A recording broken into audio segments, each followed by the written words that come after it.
Hello mga langgaan, dito tayo ngayon sa taniman ng mga cherry. Ito yun o, nanguha kami. Ayun o. Ayan yung mga kasamahan ko sa bus.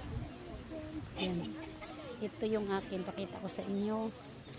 Yung akin, chiring! Ito yung akin. Ayan. Ha? Dito kayo mainit, masira yung Ayan yung nag-caretaker ng ano, yung naka-green. Ayan yung mga kasamahan ko. Dito tayo sa may ilog. Punta natin may ilog. Ayan yung may ilog dito sa tabi.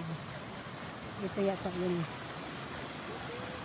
ano nila. Ayan o. Ang ganda ng bukid nila dito. Ayan.